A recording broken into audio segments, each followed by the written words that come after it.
horas que a gente passa com os nossos filhos, é a qualidade dessas horas. Porque tem pai que trabalha o dia inteiro, mas sabe aproveitar muito bem as poucas horas que tem com os filhos, né? De estar passando esses valores para os filhos. E tem pais que ficam o dia inteiro com os filhos, mas são ou totalmente ausentes, ou grudam no filho, igual a gente já viu, com certeza alguém já viu algum caso aqui, que mima demais o filho, faz todas as vontades e acaba estragando os filhos. Então não adianta nada ficar o dia inteiro junto com o filho se você não souber passar nenhum valor para ele. Você só está estragando e criando um filho mimado que vai ser uma pessoa egoísta aí quando crescer, em vez de ensinar esses valores. Tá?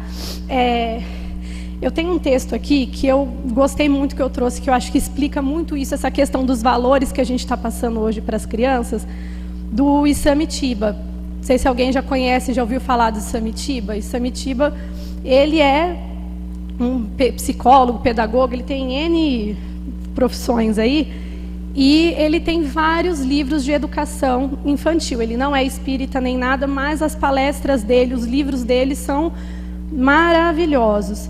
E um dos livros mais famosos dele, que chama Quem Ama Educa, começa com esse texto que eu acho que explica muito isso, que é o que eu queria estar passando para vocês um pouco hoje, que se chama Felicidade. Ele fala assim: os pais podem dar alegria e satisfação para um filho, mas não há como lhe dar felicidade. Os pais podem aliviar sofrimentos, enchendo-os de presentes, mas não há como lhes comprar felicidade. Os pais podem ser muito bem-sucedidos e felizes, mas não há como lhes emprestar felicidade. Mas os pais podem, aos filhos, dar muito amor, carinho, respeito, ensinar tolerância, solidariedade e cidadania, exigir reciprocidade, disciplina e religiosidade, reforçar a ética e a preservação da terra, pois é de tudo isso que se compõe a autoestima, e é sobre a autoestima que repousa a alma, e é nessa paz que reside a felicidade. Então, aqui ele fala, não adianta, né, os pais trabalham, é bem sucedido, você ser uma pessoa feliz, que se você não passar valores para o seu filho, não é porque você é feliz que teu filho vai ser. Então, por isso que é importante a gente dar o exemplo, porque através do exemplo de todos esses valores que ele falou aqui, que compõem a autoestima. Se a criança, o jovem, ele não tiver autoestima, ele não vai ser feliz. Então, é a função dos pais estarem ensinando esses valores para que ele possa crescer e ser uma pessoa feliz. Né? Falar um pouquinho sobre, justamente isso, sobre o exemplo dos pais para a formação do caráter da criança. É provado que as crianças, elas aprendem 30% ouvindo e 70% observando. Então, gente, aquela história aquele ditado do faço o que eu faço o que eu digo, não faço o que eu faço, não serve para criança. Você pode falar. Ele vai aprender pelo teu exemplo. Ele vai aprender vendo o que você está fazendo. Né? Quantas vezes a gente já não viu crianças que escuta, vê você fazendo uma coisa e depois está fazendo igual. Então, a gente tem que se policiar muito com as nossas atitudes perto das crianças. Porque é isso que eles vão fazer, eles vão copiar. Né? Com as crianças, é outro ditado, é criança vê, criança faz. Então, a gente tem que prestar muita atenção de como a gente age perto das nossas crianças.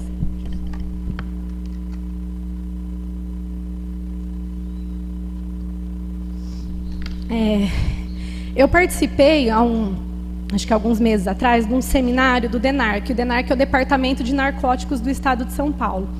De um seminário sobre drogas. E praticamente foi uma semana inteira ele só falando sobre a questão das drogas voltada para jovem e para crianças e jovens, né? E um exemplo que um dos delegados que deu uma das palestras, ele falou, é isso, é sobre o que a criança está vendo dos pais. Porque o pai, a mãe, ele pode trabalhar o dia inteiro, fazer várias boas ações. No seu trabalho você é uma pessoa boa, você é uma pessoa solícita, você ajuda as pessoas no seu horário de trabalho. E aí você chega em casa cansado. Aí você deita no sofá, liga a televisão, né, pega aquela cervejinha, acende um cigarro e fala, agora eu vou relaxar. O que teu filho está vendo? Ele está vendo o que você fez durante o seu horário de trabalho? O que você fez fora do ambiente do lar? Ele não está vendo, ele está vendo o que você está fazendo ali. E é isso que ele vai aprender e ele vai tirar de base. Então, a gente tem que parar para prestar um pouquinho de atenção na imagem que nós estamos passando para os nossos filhos, né? E o que acontece muito é que aí o pai e a mãe tá em casa, e aí o filho vem, quer brincar, quer atenção.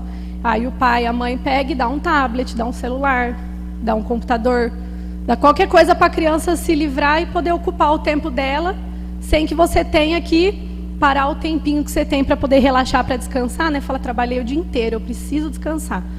E deixa o filho lá, mexendo com um monte de coisa que você não sabe nem o que ele está fazendo, né? Então, o que está acontecendo muito é isso.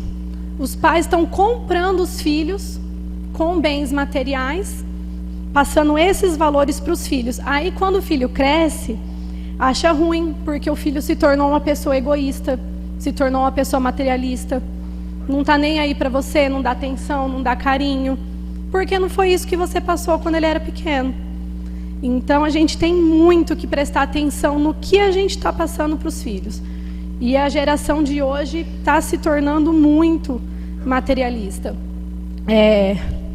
Tem um programa de TV que passa na GNT, que chama Espionando a Vovó. Eu acho um barato o programa, porque ele mostra o que os avós fazem. Essa questão de materialismo, os avós são os principais, que compram mesmo os netos com presente, para poder ganhar um pouquinho de atenção. Acha que precisa dar presente para poder ganhar atenção em troca, né?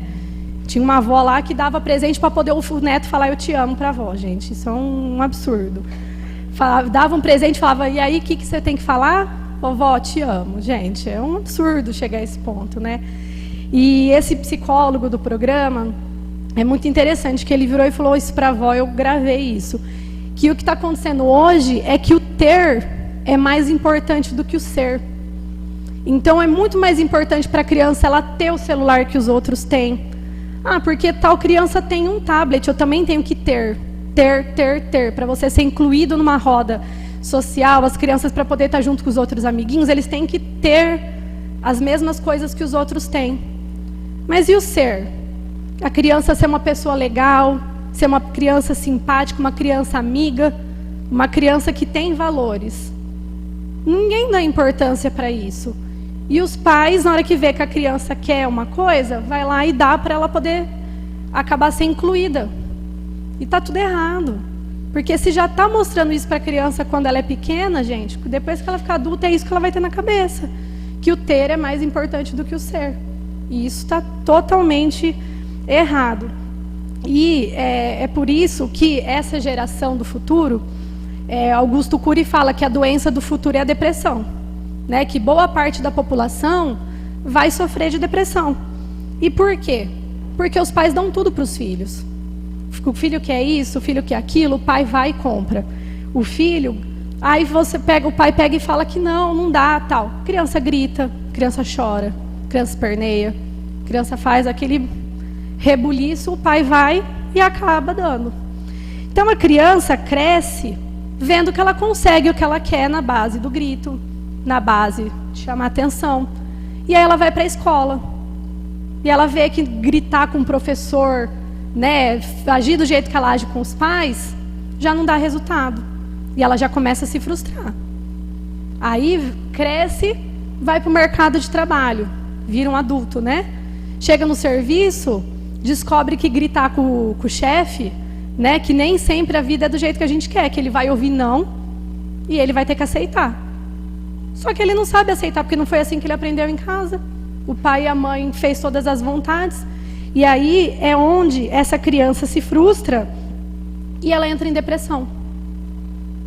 Por isso que boa parte da população do futuro vai ser depressiva. Porque elas não souberam ouvir um não quando elas eram pequenas. Então, é muito melhor ouvir um não agora do que os pais sofrerem depois quando os filhos estiverem adultos. É muito importante isso. Outra doença que está aumentando muito, e pelos jovens principalmente, é a ansiedade, né? E ansiedade, igual eu vi uma vez e eu sempre levo comigo, a ansiedade é falta de fé. É falta de fé em Deus, de fé que as coisas vão dar certo, que se tiver que dar certo, vai dar. E, inclusive, porque eu trabalho, né? Para quem não sabe, eu trabalho de terça e domingo aqui na casa com a mocidade, com os adolescentes. E o tanto de alunos meus ali que sofrem de gastrite com 14, 15, 16 anos por causa de ansiedade, vocês não têm ideia. Ansiedade porque vai ter uma prova. Ele fica tão ansioso que já está desenvolvendo gastrite. Por quê? Coisas bestas do cotidiano que eles ficam com tanta ansiedade que já estão com gastrite. O dia que um aluno meu falou isso, eu quase caí para trás. Aí os que estavam do lado tudo falou, eu também tenho. Todos falaram que também sofriam de ansiedade, que já estava com gastrite. Gente, você já está com gastrite com 16 anos de idade, imagina quando tiver com 30 anos. Não tem condições disso. Então, aí o que leva eles a ficarem ansiosos desse jeito é a falta de fé. É a falta de religiosidade, né? Deles terem a religião como base para poder conseguir levar esses problemas que eles vão ter para o resto da vida, não é só na adolescência. A diferença é que a adolescente transforma tudo né, uma coisinha pequena vira um mega problema, né? Vai morrer por causa daquilo, né? Então, eles precisam aprender a controlar essa ansiedade, a ter fé desde novos para conseguir virarem adultos que vão saber ser bem resolvidos e resolver bem os problemas que acontecerem na vida deles, né? Alguns dos exemplos que eu queria passar para vocês, isso da importância do exemplo dos pais, eu trouxe alguns exemplos aqui para estar comentando com vocês. Quando, que nem eu falei do caso do Denark, que o delegado falou do exemplo do pai, eu tenho um amigo que tem uma filha de 6 anos. E ele é uma pessoa boa, ele trabalha o dia inteiro fora. Chega em casa, é bem o exemplo que eu dei. Ele senta, ele liga a televisão, ele pega o litrão de cerveja dele, acende o cigarrinho e fica lá. Relaxa, descansa, né? Sou filho de Deus, eu preciso descansar. Pois é, um dia ele saiu, a filha dele saiu com a avó, a mãe dele, e eu não lembro qual foi o caso, que tinha alguma coisa lá que a avó virou e falou assim, mas por que teu pai não compra isso para você? Ela virou e falou assim para a avó, porque meu pai gasta todo o dinheiro dele com cerveja e cigarro. 6 anos de idade. É o que ela está vendo, gente. Ela não está vendo o que ele faz lá fora, ela está vendo o que ele está fazendo ali no lar. Como que são as coisas, né? Então, assim, e detalhe, a mãe dele não sabia que ele fumava. Então, né, a criança não mente, a criança fala o que vê, e aí nisso a mãe dele descobriu que o filho fumava, né? Então aí já piorou um pouco mais a situação, né?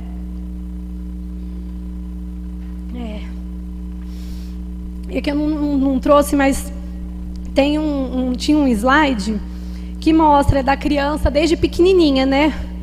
E fala um palavrão. O pai fala, que bonitinho, não sei o quê.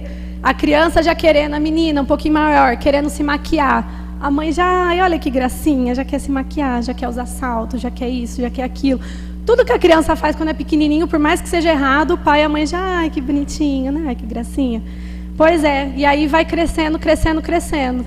Aí vira um adulto, uma mulher totalmente fútil, vulgar, e a mãe para e fala assim, mas onde foi que eu errei? Errou desde o começo. Achando bonito as coisas feias que a criança fazia desde pequeno. Então, acontece muito isso. Os pais não se atentam com as pequenas atitudes dos filhos desde pequenos para tentar consertar. E aí, depois, quando vira adulto, não adianta você querer consertar, porque o caráter já está formado. Vai ser muito mais difícil. Né? Um outro exemplo é um vídeo que eu tentei achar de todas as maneiras que eu vi no Facebook, mas não consegui achar. Porque vendo seria muito melhor do que eu explicar aqui. Mas é um vídeo que mostra uma criança de uns 4 anos, mais ou menos, desenhando na parede. Não sei se alguém chegou a ver. E aí chega o pai e vê a criança lá desenhando na parede. O pai pega, dá um tapa na mão da criança, arranca o lápis da criança e grita com ela, super bravo, dando bronca. Aí vai para outra cena onde o menino está sentado desenhando junto com uma menininha. E a menininha vai e cata o lápis que ele está usando. Ele pega, o que ele aprendeu? Gritar, né? O que ele vai dar um tapa na mão da menina e grita com ela para pegar o lápis de volta. Aí volta para a primeira cena, onde o menino está lá desenhando de novo. Chega o pai e vê. Só que dessa vez, qual foi a atitude do pai? O pai agachou, conversou com o menino, pegou um pano e deu um pano para o menino limpar o que ele fez. Explicou que estava errado e fez ele arrumar o que ele fez. Aí vai de novo para a mesma cena do menino desenhando com a menina. A menina vai pegar o lápis que ele está desenhando, ele vai e pega o outro e dá o outro para ela.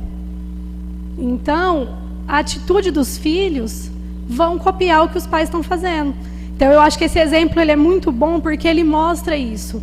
A criança vai aprender observando, aquele 70%.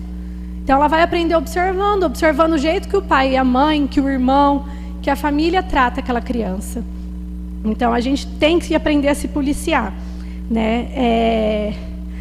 Tem um outro exemplo muito engraçado, que esse, nossa, aconteceu na minha casa, inclusive. Eu tenho alguns gatos, né, em casa, e tem um monte de criança na minha rua, umas assim, terríveis, para não falar coisa pior. E às vezes eles vão na frente da minha casa e fica falando que meus gatos são feios, que isso, que aquilo, né? E tem uma criança especial na rua da minha casa. E a criança viu, acho que as crianças falando mal do gato, né, ofendendo um gato lá que é um resgatado, inclusive, da fauna, que, para mim, ela é linda. Mas as pessoas que vê não acham isso, né? Que ela é pretinha, rajadinha de laranja, tal. Tem aqueles olhão bem amarelo, assim, e em volta ainda ela tem um rajado laranja, que parece até que ela tem vitiligo. Para mim, ela é linda, né? Mas, para as outras pessoas, nem todo mundo acha a mesma coisa, né? E eu acho que essa criança especial viu as crianças da rua falando que ela era feia, que ela era isso, que ela era aquilo. E um dia minha mãe estava em casa, minha mãe começou a rir, porque minha mãe começou a ouvir a conversa da criança com o gato. Ele chegou na porta de casa, no portão lá de casa, e falou assim para o gato: não liga, você é diferente. Você não é feio, você só é diferente. Você é especial. Não liga para o que os outros falam, você é lindo. Minha mãe me contando, eu fiquei até emocionada quando ela me contou, mas aí você para e pensa. Minha mãe falou assim, onde que ele ouviu isso para ele poder estar falando desse jeito com o gato? Ele ouviu em casa. É o jeito carinhoso que a mãe e o pai trata ele, e as crianças também com certeza tratam ele assim, porque ele é uma criança especial. Ele viu as crianças fazendo a mesma coisa com o gato, ele foi lá conversar com o gato. E foi falar para o gato não ligar para o que as crianças falam, que ele é lindo, que ele é especial. E ele aprendeu isso em casa. Olha que coisa, não só com as pessoas ao redor, como até com os animais, a criança, ela trata diferente. Que coisa bonita, né? Você vê que é o carinho, é o amor que o pai e a mãe dão para essa criança. Vai ser com certeza um protetor da fauna aí quando crescer, né? Outros casos que a gente até acaba vendo na própria evangelização, tem uma turma de terça-feira de 8, 9 e 10 anos de idade, que as tias abordam muito sobre a questão do bullying com as crianças, porque acontece muito, né? Igual o caso dessa criança especial, com certeza é porque ele também sofre disso. E elas abordam muito esse tema na questão de amar os vossos inimigos, né? Da gente não deixar, não revidar, né? E até veio um dia uma mãe conversar com a evangelizadora da sala. Ela falou assim, vocês esses dias falaram sobre a questão do bullying e tal, mas é complicado, porque o meu filho sofre bullying na escola. E assim, vocês estão dando o exemplo certo para ele, falando isso para ele, só que ele chega em casa e o meu marido fala para ele que ele é fraco, que ele merece escutar e sofrer o bullying, porque ele é fraco, porque ele não revida, porque ele não é homem, que ele tinha que revidar. Aí eu pergunto para vocês, imagina como é que a cabeça de uma criança dessa fica, né? Ela escuta uma coisa aqui, ela escuta outra coisa em casa. Aí quem é o exemplo da criança? É o pai. Imagina como a cabeça de uma criança dessa não fica frustrada, que o exemplo que ela tem dentro de casa, que é o pai, falando para ele que ele é fraco porque ele tem que revidar. Então, assim, eu volto naquilo que eu falei, os princípios de hoje em dia estão totalmente equivocados, né? Outro exemplo de que a criança vê o que acontece no lar, não adianta a gente achar que não vê, que vê. Tem uma outra sala também de terça-feira, que é as crianças de 5 e 6 anos de idade. E um dia a evangelizadora foi falar sobre os samaritanos, o que é os samaritanos. E na hora que ela começou a explicar, uma das crianças já falou assim, ai tia, meu pai é samaritano. Porque o meu pai, ele trabalha toda semana na campanha da sopa. Ele sai na rua para ajudar, para dar sopa para as pessoas que têm fome, que não têm o que comer. Então a criança vê os bons exemplos dos pais, assim como ele vê os maus. Então, é lógico, ninguém vai virar perfeito do dia para a noite por causa dos filhos. Mas os filhos, eles trazem isso, essa missão da gente tentar se tornar pessoas melhores por eles. Então, a gente tem que tentar trabalhar para poder se tornar pessoas melhores, para a gente poder fazer com que os nossos filhos também sejam pessoas melhores, né? Tem um outro exemplo que vai naquilo da questão da qualidade das horas. Eu tenho um amigo que trabalha o dia inteiro e ele chega à noite também cansado, e ele aproveita muito bem todas as horas, as poucas horas que ele tem com o filho dele, né? Brinca, lê histórias para os filhos. Eu vim aqui falar para vocês de educação e não falar da questão da leitura, eu ia sair daqui revoltada comigo mesma. Porque a importância da leitura é absurda. Fora que cria um vínculo muito forte com o pai, né? Os pais que contam histórias para os filhos eles criam mais confiança. Eles se envolvem nas histórias que os pais estão lendo para eles e adquirem esse hábito da leitura. Maravilhoso. A criança que lê, ela é comprovada, ela tem um desenvolvimento escolar melhor. Ela vai ser uma pessoa mais bem-sucedida, ela é intelectualmente mais inteligente. Então, e é uma forma maravilhosa da gente estar podendo criar esse vínculo e estar aproveitando esse momento com o filho, que é a leitura, que o brasileiro não tem, né? Voltando para os exemplos, eu tenho uma amiga que ela fala assim, eu não sei o que eu faço, porque eu detesto ler. Mas eu não posso mostrar isso para minha filha, que se eu mostrar para minha filha que eu detesto ler, ela não vai querer ler também. E aí ela falou isso para mim, porque quem me vê sabe que eu estou sempre para cima e para baixo com um livro na mão. E graças a Deus eu tive esse exemplo dos meus pais. Meu pai e minha mãe, desde pequenininha, com 2 anos de idade, já dava livro, já dava gibi, né? Já dava os gibizinhos da Turma da Mônica, já dava as coisas para a gente ler. E eu, minha irmã, meus primos, que a minha família sempre teve esse hábito da leitura, todo mundo lê muito, mas muito. E foi porque a gente foi incentivado isso desde pequeno. Então, a leitura é muito importante e os pais têm que introduzir isso desde pequeno. E é um exemplo maravilhoso de vocês estarem criando esse vínculo com os filhos. Na questão da religião, a importância que a religião tem para os filhos, voltando para o Isamitiba, ele fala que os pais que são religiosos, né, que desde pequeno eles dão o exemplo, a importância que a religião tem para eles, eles vão ser crianças, adultos, né, quando se tornarem adultos, vão ser adultos religiosos. E eles têm mais facilidade em ter uma relação mais respeitosa com os pais, com as pessoas, com as autoridades. Então, a introduzir a religião desde pequeno para as crianças, a gente vai estar ajudando a criar pessoas mais respeitosas e pessoas religiosas. Aí vai naquilo que eu falei anteriormente, da questão da depressão, da questão da gastrite, de ser adultos mais bem resolvidos, a religião é importantíssima. Tem que se ter uma base religiosa, não importa se é espírita, se é católico, se é evangélico, a criança precisa ter uma base religiosa. Um outro exemplo da importância dessa questão da educação religiosa foi passada no DENARC.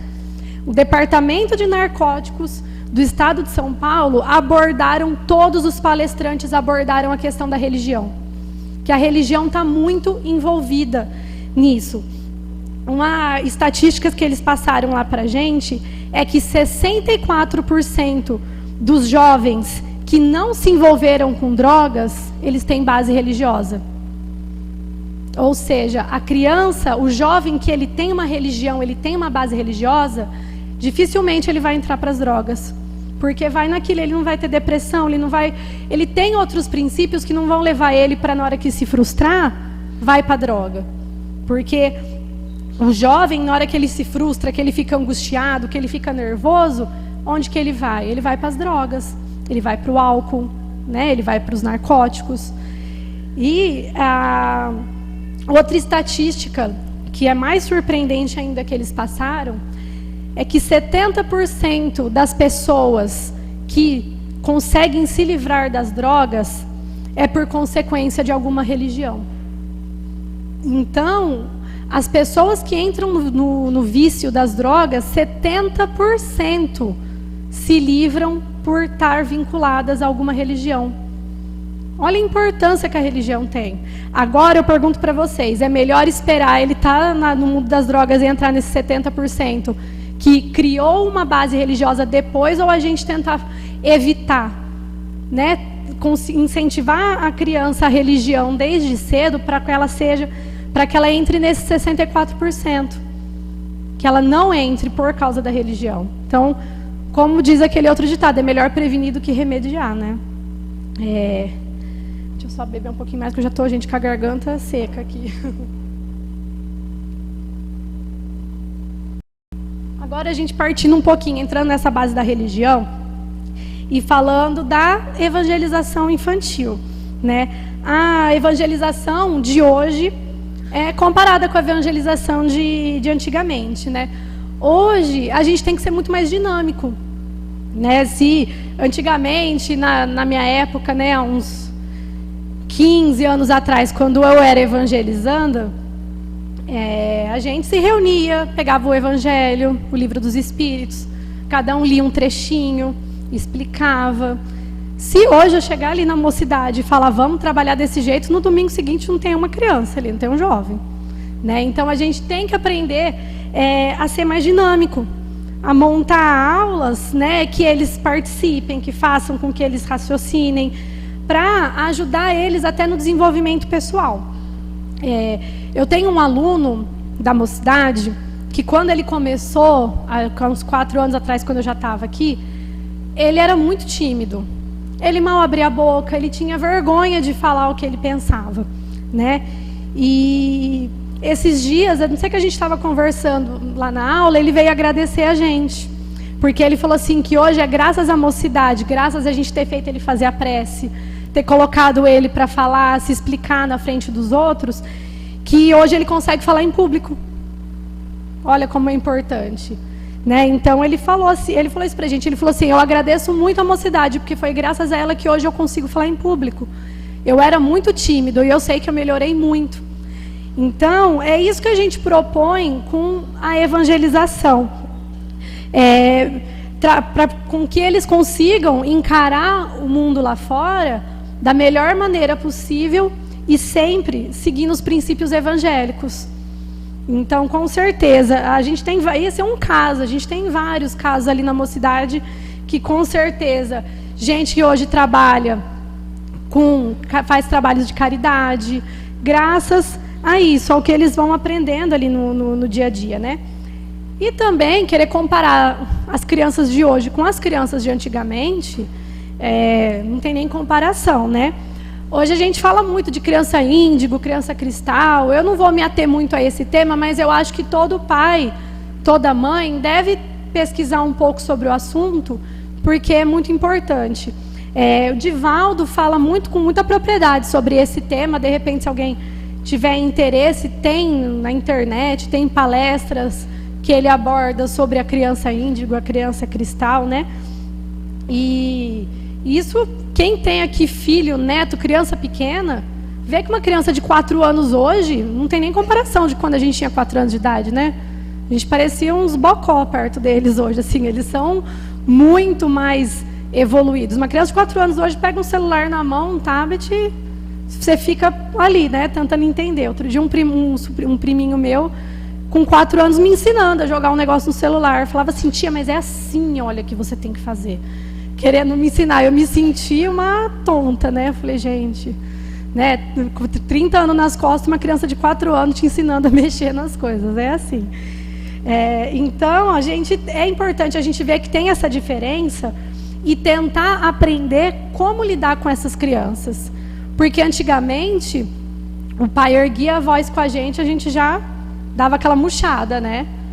Hoje o pai pode erguer a voz, gritar, espernear, sapatear, que a criança não está nem aí. Então, a gente tem que aprender como lidar com essas crianças. Já que essas crianças são diferentes, a gente tem que aprender como lidar com elas, né? E abordando justamente nessa fase da criança até os 7 anos de idade, a importância que tem já de colocar ela na evangelização. Então, de repente, você fala assim, mas qual que é a idade para começar a levar meu filho na evangelização? Nazareno Feitosa fala que é desde quando está na barriga da mãe. Você já começar a evangelizar o seu filho. E os livros, por exemplo, Quem Ama Educa, que é o livro do Isamitiba, ele já aborda isso desde o nascimento. Desde a hora de você dar mamadeira, você já vai ensinando, educando o seu filho. Então, mas tem essa fase principal do nascimento até os 7 anos, é uma idade chave, é uma idade importantíssima que a criança precisa não só estar na evangelização, como é onde os pais mais têm que focar em estar passando os princípios morais para ele. Então, assim, na pergunta 109 do livro do Consolador, do Emmanuel, pergunta-se assim, o período infantil é o mais sério e mais propício à assimilação dos princípios educativos? E a resposta é a seguinte, até os 7 anos, o espírito ainda se encontra em fase de adaptação para a existência que lhes compete no mundo. Nessa idade, ainda não existe uma integração perfeita entre ele e a matéria orgânica. Suas recordações do plano espiritual são, por isso, mais vivas, tornando-se mais suscetível a renovar o caráter e estabelecer novo caminho, na consolidação dos princípios de responsabilidade. E fala ainda, passada a época infantil, credora de toda vigilância e carinho por parte das energias paternais, os processos de educação moral que formam o seu caráter tornam-se mais difíceis com a integração do seu espírito em seu mundo orgânico material. Ou seja, gente, a criança nesse período ela é como se fosse uma esponja. Tudo que você passa para ela, ela absorve. Então, não é muito melhor se a gente consegue passar os princípios morais para a criança desde pequeno, se a gente sabe que esse período é extremamente importante, a gente aproveitar para educar os filhos, para que depois não fique mais difícil essa tarefa. Para na hora que chegar no aborrecente, né, vocês tentarem querer modificar o filho quando já está aborrecente, quando vira adulto, já vai ser muito mais difícil. Um outro exemplo que Nazareno fala é que a criança ela é como se fosse uma argila molhada, que você consegue moldar ela mais fácil. Depois que ela seca, já fica mais difícil. Então, a criança, nesse período de até os 7 anos de idade, ela está muito mais propícia para aprender tudo o que a gente ensinar para ela. E aí que vai, é onde a gente tem que ser o modelo. A gente tem que ensinar o máximo de coisas boas para essa criança, para que depois dos 7, onde o caráter dela já está formado, ela já tenha esses princípios melhorados e não piorados, né? Porque dependendo do pai, da mãe, da família que ela convive, ainda é capaz de piorar, né? Então a gente tem que fazer o máximo para melhorar ela. Então, assim, aqui na casa, a gente tem a evangelização desde os 3 anos de idade. A partir dos 5, já se começa mesmo um trabalho de evangelização, que é muito bacana. Então, é importante que se tragam os filhos desde essa idade, principalmente para que a gente já consiga estar ajudando vocês a moldar essa criança, tá? Em questão de como que funciona a evangelização aqui da casa, né? A gente, aqui, por exemplo, a gente trabalha esse ano, está trabalhando com os livros da FEB, da Federação Espírita Brasileira. Então, a gente tem os livros que têm os temários, ou seja, os principais assuntos, os principais temas que são importantes e que devem ser abordados. Como já os princípios da doutrina espírita, a gente já vai ensinando para eles os princípios da reencarnação, da pluralidade das existências, do corpo, do perispírito, da alma, a convivência evangélica, que é a moral. Então, a gente já vai passando tudo isso para eles, desde de pequenos. Só um minutinho. Durante os dias de evangelização, que aqui a gente tem trabalho de evangelização na casa, de terça, de sábado e de domingo. Terça e domingo, que é os dias de palestra normal, e de sábado, que é um trabalho um pouquinho diferente, que é a evangelização com os filhos dos assistidos, das famílias carentes que vêm aqui para poder estar buscando, né, o alimento, e aí a gente já faz esse trabalho de evangelização com eles, voltando um pouquinho mais para a moral, porque não são famílias espíritas, são famílias que vêm aqui para buscar uma ajuda, e a gente tenta passar um pouquinho da moral para eles. Durante esses dias, a gente divide a evangelização por ciclos. A gente dividiu por muitos anos, por idade. E agora a gente mudou um pouco o nosso processo, está sobre ciclos. Obviamente, de acordo com a quantidade de evangelizadores que a gente tem. De terça-feira a gente consegue ter todos os ciclos, que é maternal, jardim, primeiro ciclo, segundo ciclo, terceiro ciclo e mocidade. De domingo a gente não consegue ter todos esses ciclos, por quê? Não tem evangelizador o suficiente para isso. Sábado, menos ainda, são menos turmas que a gente faz essa divisão. E aí o que envolve essa divisão por ciclo? Por que a gente mudou de idade para essa denominação aí de ciclos? Porque por idade não era a forma mais correta de dividir. Tanto que a maioria das casas espíritas e a FEB faz essa divisão por ciclo. Porque tem criança aqui que vem uma vez por mês, uma vez a cada 2 meses. E aí em casa não é passado para a criança em casa os princípios da doutrina. Aí vem aqui uma vez por mês, não aprende quase nada. Chega no outro ano, ela não tem conhecimento para poder estar indo para outra turma mais velha. Então é errado. E isso atrapalhava a criança, os evangelizadores e até as outras crianças na sala. Porque às vezes a criança, como quase não vem no centro, chega aí, não está nem aí, não quer assistir aula, atrapalha. Ou fica perguntando sobre assuntos que já foram passados em sala.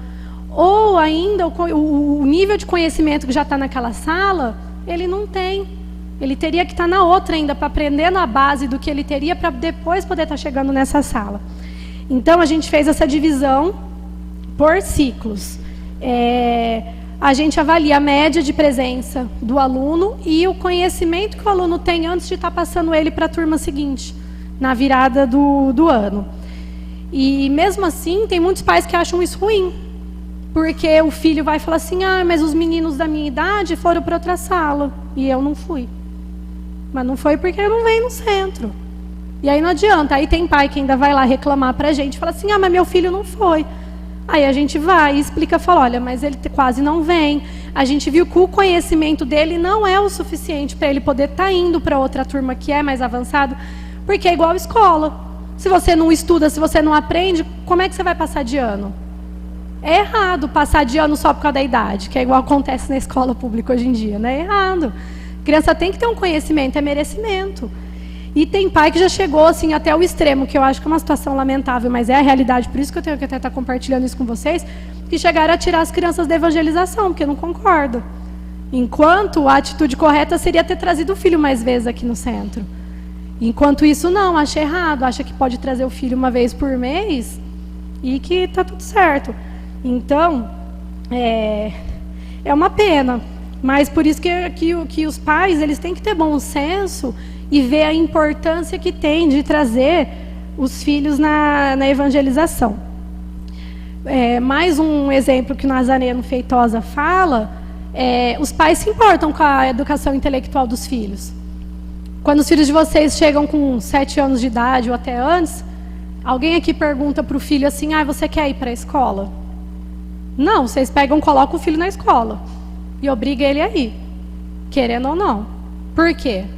Porque vocês sabem que é importante ele ter essa educação intelectual. Não é? As pessoas já sabem que a criança tem que ter educação intelectual, então ele é obrigado a ir para a escola. Mas, e a evangelização infantil? E a moral? A gente se importa mais com a educação intelectual do filho estar na escola e a educação moral dele a gente não se importa. Então, por que se meu filho não quer ir na evangelização infantil, eu não vou levar ele? É mais importante do que vocês estarem aqui assistindo palestra, os filhos de vocês estarem na evangelização infantil. Muito mais importante. Tanto que a espiritualidade fala, o departamento da evangelização, se não é o departamento mais importante de uma casa, assim como a mediunidade, mas ela é muito importante. Porque a gente está passando para essa geração aí do porvir, essa próxima geração, os valores morais. A gente fala muito da questão que nós estamos indo para um mundo de regeneração. Mas esse mundo de regeneração, se a gente não criar jovens, adultos que vão ser esse mundo de regeneração, a gente vai continuar em provas de expiação. E essa é a importância, a missão que os pais, os familiares e os evangelizadores têm. Então, vocês têm que trazer os filhos de vocês aqui na evangelização infantil. É muito importante. Aí, às vezes, escuta assim, tadinho, mas é que hoje estava frio, ele estava com sono. Eu deixei ele dormindo. Mas vocês levantaram e vieram aqui no centro. Por quê? Porque vocês sabem que é importante para vocês estarem aqui e aprender um pouco mais da moral e da doutrina. E por que é mais importante vocês aprenderem do que os filhos de vocês? Então, a gente tem que parar um pouquinho e pensar disso. Porque depois vocês vão ser responsáveis porque essas crianças, esses jovens vão se tornar como adulto. Então, o que vocês puderem fazer para ajudar a melhorar esse espírito, que está tendo mais uma reencarnação aqui, vocês têm que ajudar. Então, tem que trazer o filho na evangelização. Tá? Aí, acontece casos também, como por exemplo, tem gente aqui que fala assim, Bruna, mas eu sou espírita, mas o meu marido é católico. Ou, eu sou espírita, mas a minha esposa é evangélica. E isso acaba gerando, às vezes, um conflito. Onde vamos levar o filho?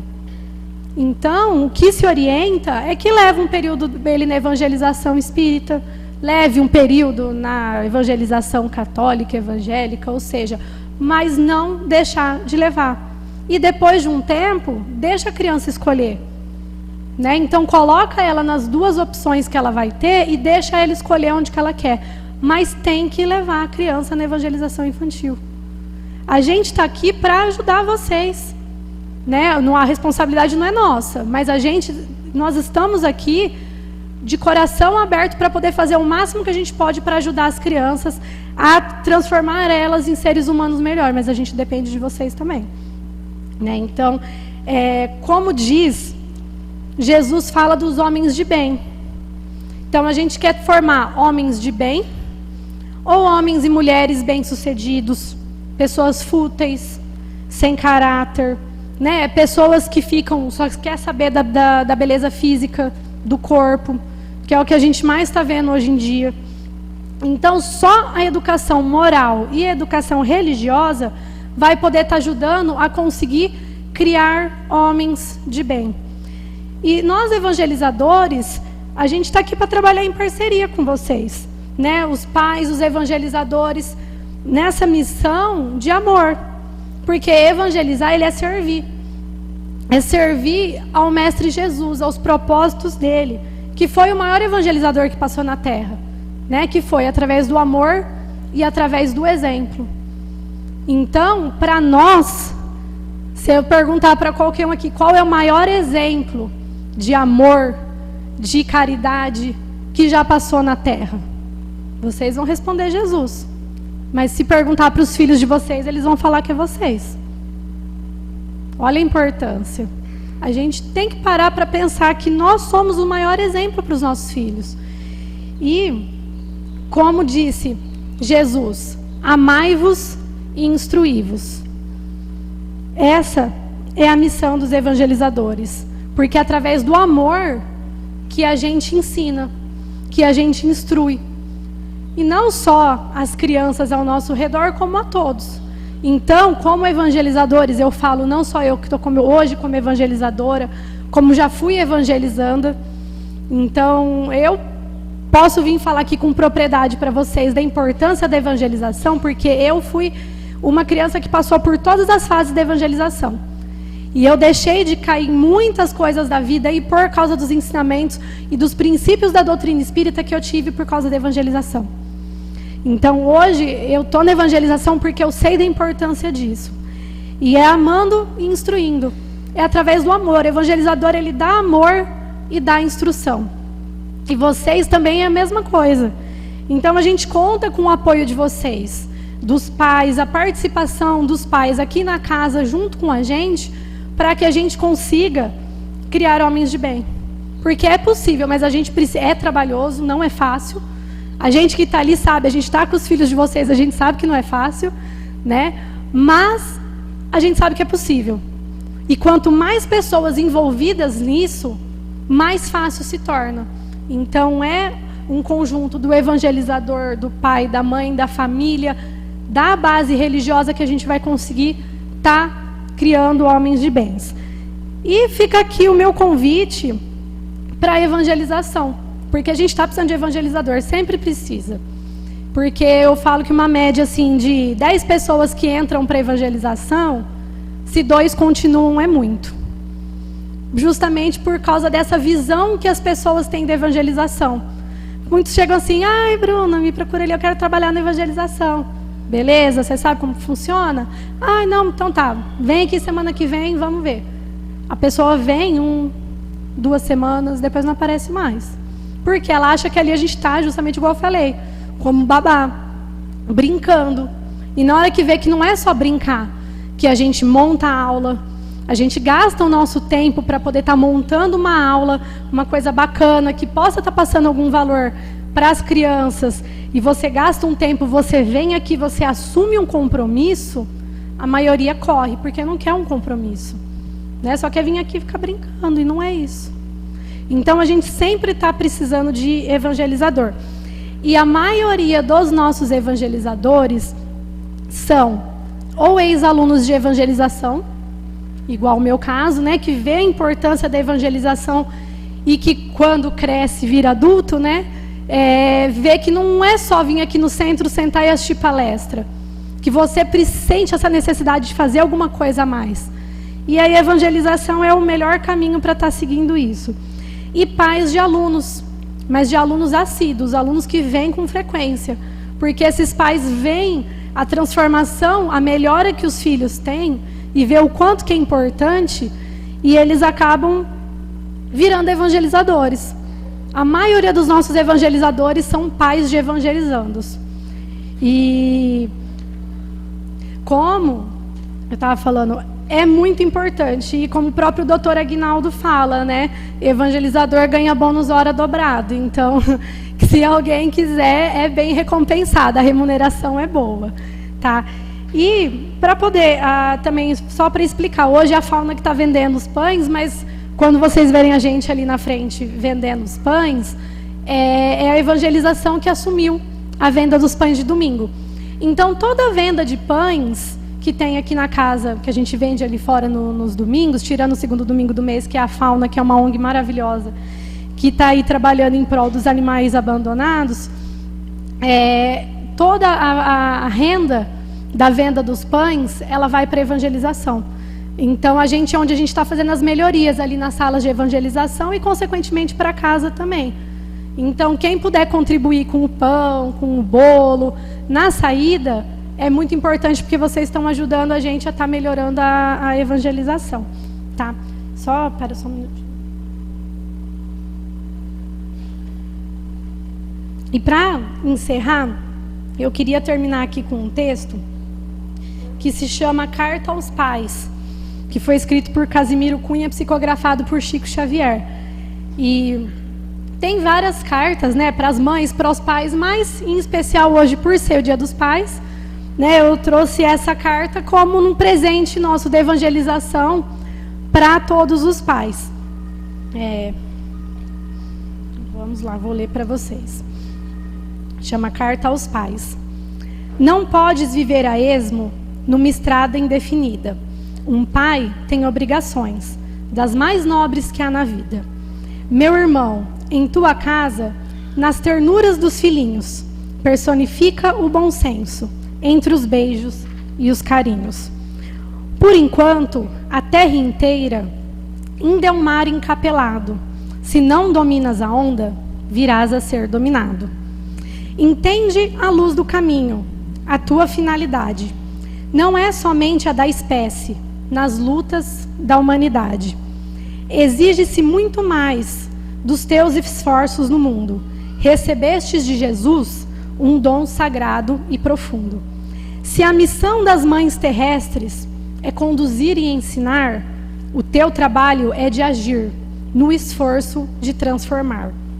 Não ouvides teus deveres na esfera da educação, fazendo de sua casa a escola de redenção. Um pai que deixa os filhinhos abandonados ao léu não corresponde no mundo à confiança do céu. Cuida bem dos pequeninos, a educação tem segredos que devem ser estudados desde os tempos dos brinquedos. A tua função no lar não é somente prover, mas adotar providências, procurando esclarecer. Ensina-te os teus a gastar. Quem vive muito à vontade pode encontrar a miséria no fim da ociosidade. Gastar somente o que é justo é ser prudente e cristão. Quem gasta o que não é seu faz dívidas de aflição. Luta sempre, mas se os teus não te seguirem os trilhos, esperemos neste Pai, de que todos somos filhos. Na pobreza ou na fortuna, esforça-te, meu amigo, exemplifica o trabalho e Deus estará contigo. Muito obrigada, um bom domingo a todos.